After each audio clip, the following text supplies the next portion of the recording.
Many years ago, in the time when spirits freely entered into the land of humans, there lived a very beautiful princess called Ifenkili, the daughter of King Agu. King Agu was the wealthy king of Nkanu, a land surrounded by many thick forests. These thick forests were the abode of many spirits, both good and bad. Princess Ifenkili was a beauty to behold, just like her name. Whenever she passed, everyone held their breaths. She walked elegantly, dressed in royal garments that exude wealth and class.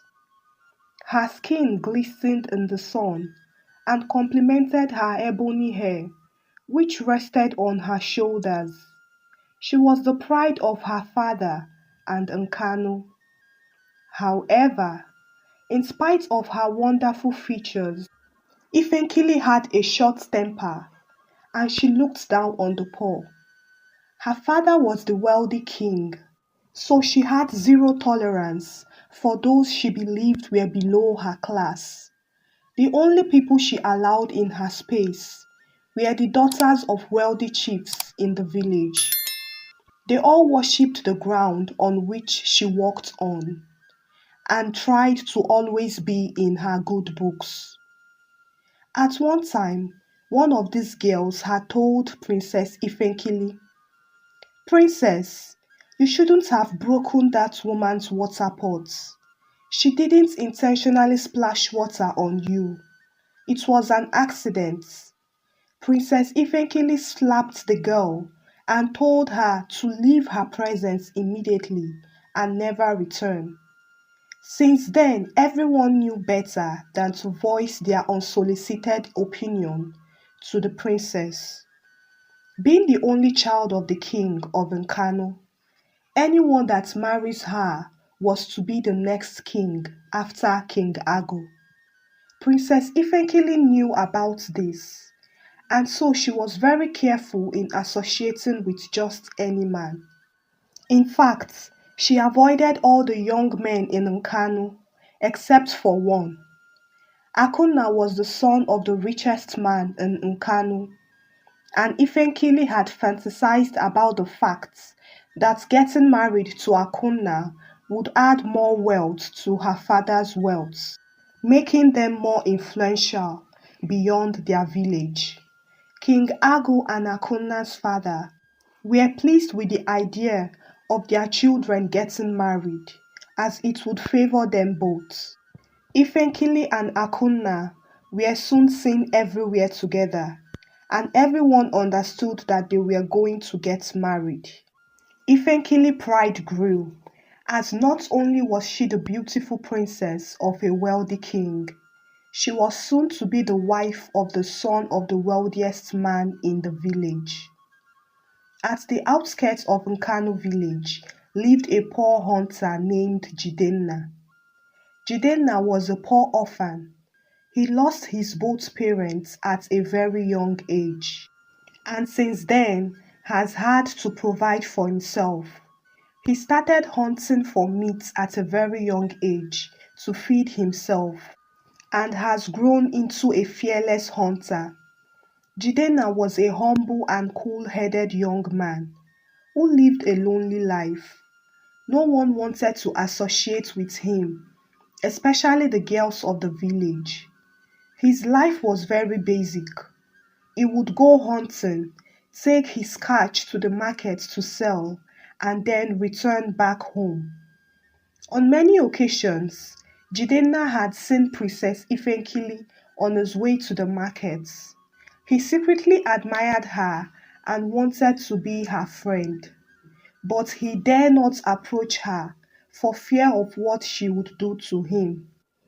He has heard people talk about how the princess was a proud and short-tempered lady, but he didn't believe she was that bad. He felt she was just being pressurized by the attention and expectations of being a princess, and anyone in her shoes would likely behave the same way. Jidenna continued to admire Ifenkili secretly until one day he decided to walk up to her to extend a hand of friendship. He had caught a very big antelope that day, and so he cut the meat up and wrapped it in plantain leaves and set off to give it to the princess.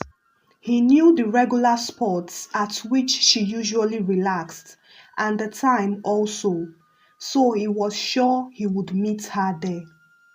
When Jidenna saw the princess, he walked up to her and said, "Good day, Princess Ifenkili. My name is Jidenna, and I am a hunter. I caught this big antelope, and I decided that I must bring it to you. Please accept this as a harmless gift from me."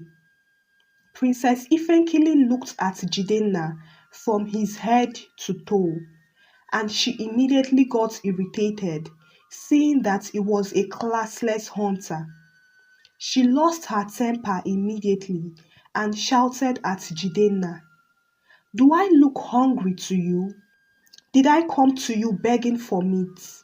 My name is Princess Ifenkili, the only daughter of King Agu, one of Nkanu, and I can feed you for 100 years non-stop. You are lucky I'm in a good mood today. Take this stinking meat of yours away from my presence and do me a favor of not showing up in my presence ever again." As Jidenna hurried off away, Akunna, her fiancé, approached the princess from behind and asked, "Who got my princess angry?" Princess Ifenkili turned, and on seeing Akunna, she lamented, "It's one local poverty-stricken hunter like that. He brought me meat. Me, Princess Ifenkili. Do I look hungry to him?" Akunna told her, "Don't work yourself up, my dear. He must be one of those urchins who think they can get your attention with their cheap gifts. Forget about him. He's not important." Akunna then hugged the princess. Princess Ifenkili was fond of going to the stream often to have her beauty baths and enjoy the cool breeze of the stream. Everyone in the village knew about this, and so whenever they saw her at the stream, they would all leave so as to give her privacy. On this fateful day, Princess Ifenkili had gone to the stream to have her beauty bath as usual.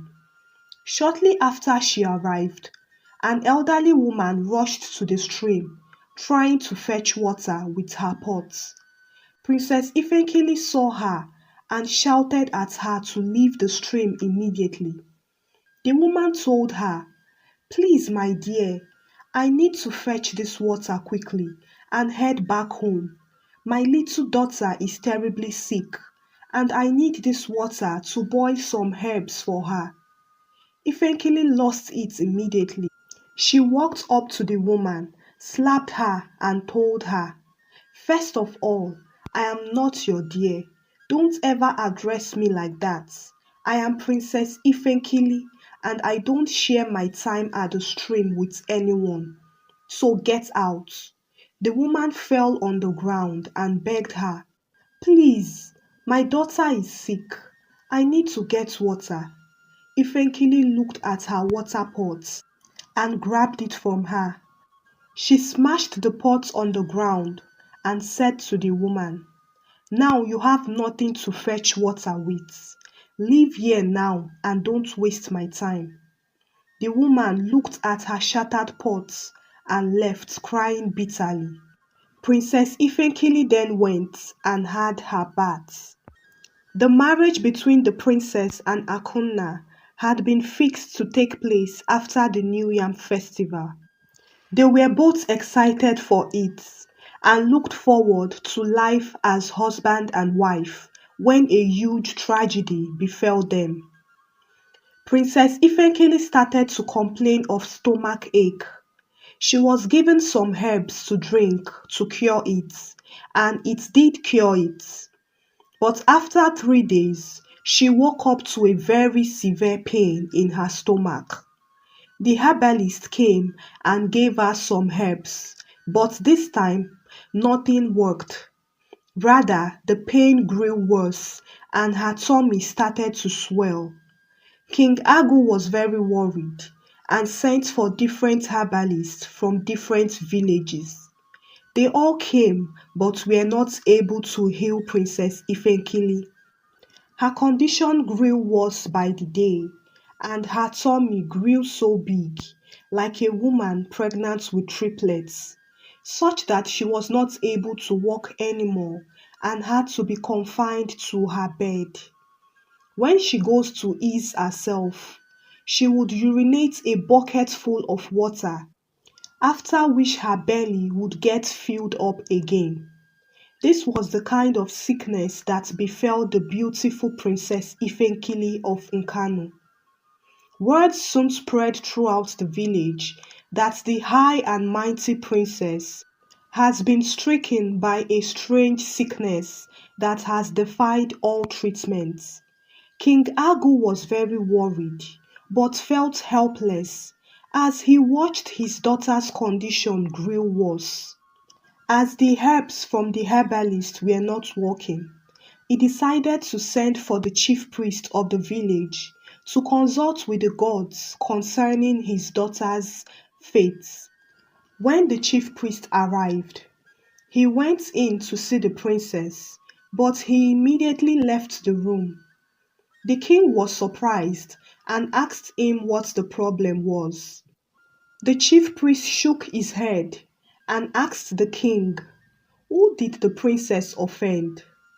The king was confused and asked the chief priest what he meant. The chief priest then went on to tell the king that the princess offended a very angry spirit who cursed her with that sickness, and it is impossible for her to get cured. It is this sickness that would lead to her death. The king was deeply shattered by the news. Who did his daughter offend to have caused her this way? He knew that his daughter can be extreme sometimes, but she is not a bad person. This is too much for her. All the while the princess had been sick, her fiancé Akunna visited her only once. When he saw that her condition was getting worse, he told his father that he would no longer be getting married to the princess, and his father supported him. Akunna then quickly moved on with another girl in the village. The king was not ready to give up on his only daughter, and so he sent for the chief priest once again.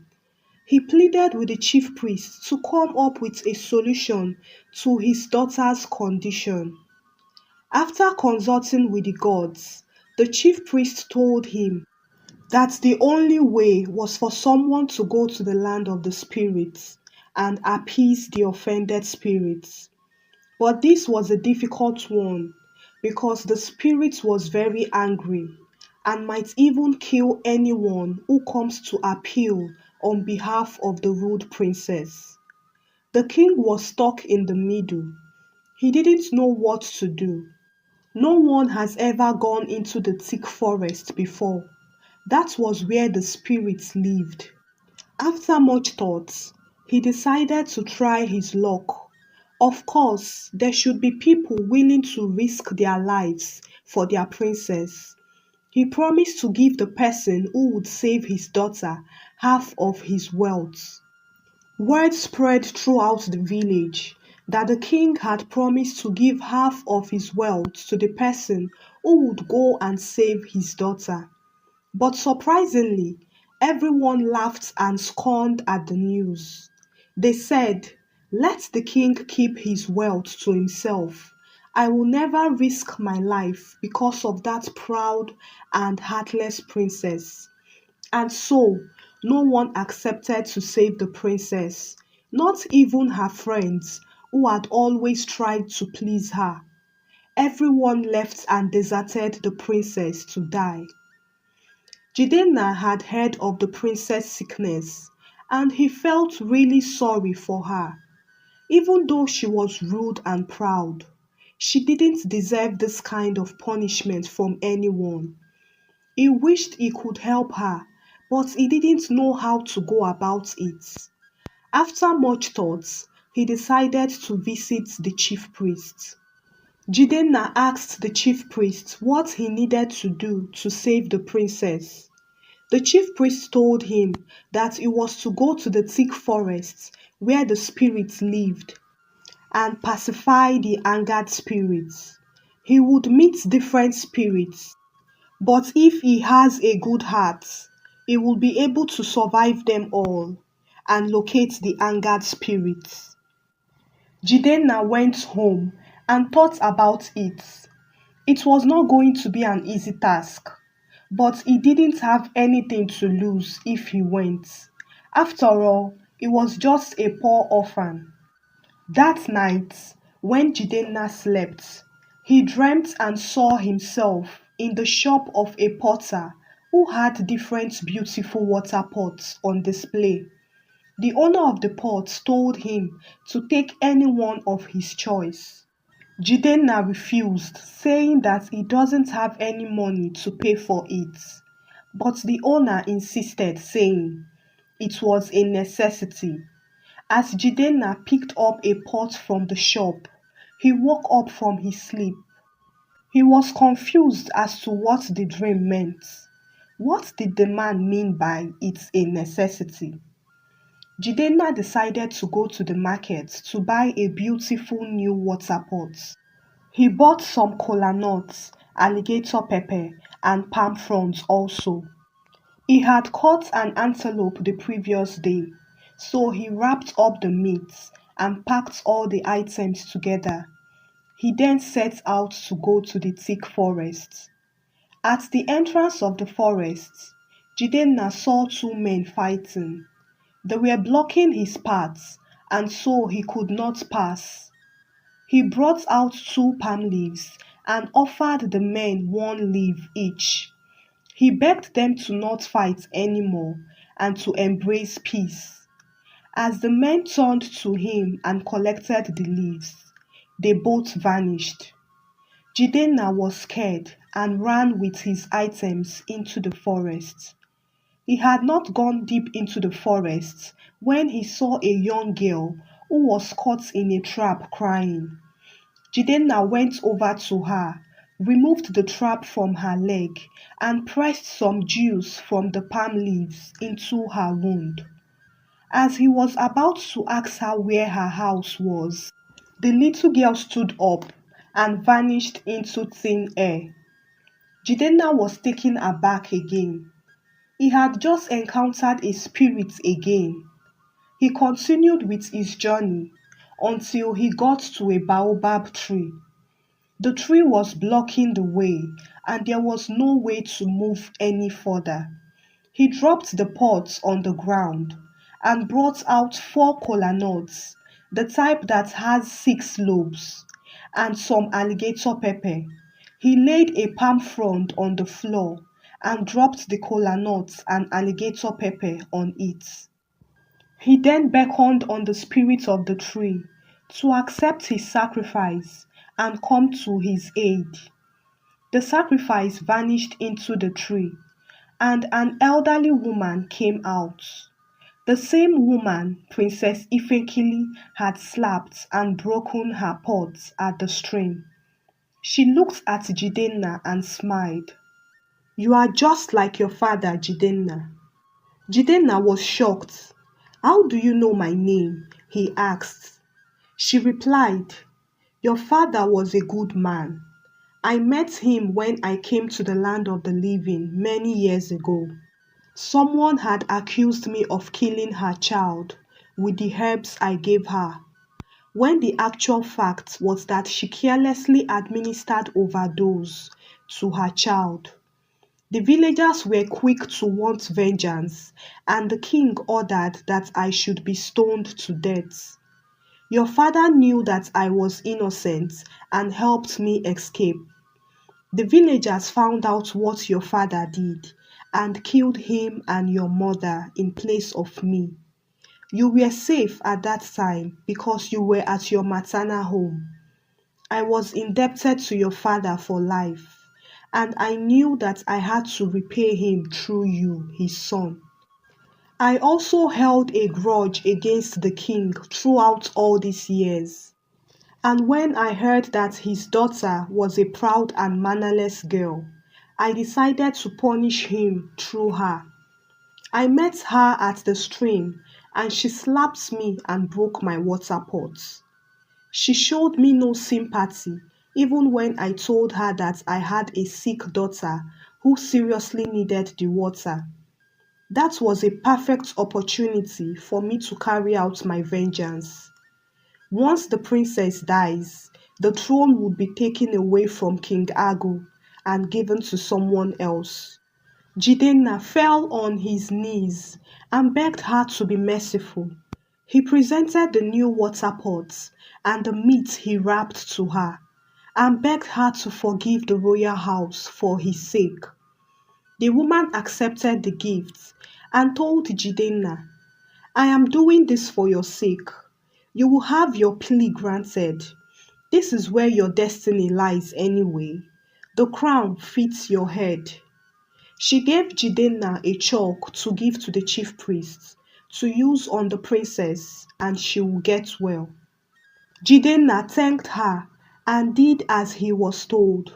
The chief priest rubbed the chalk all over the princess' body and she became well again. King Agu narrated what had happened to Princess Ifenkili and how a good Samaritan had risked his life for her. She asked him if it was Akunna. The king frowned immediately and told her not to mention that name again. Akunna abandoned you to die and never cared for a moment about you. The king then told her that it was a hunter named Jidenna who had saved her life. Princess Ifenkili was shocked. Was it the same man she had been rude to? No, it cannot be him.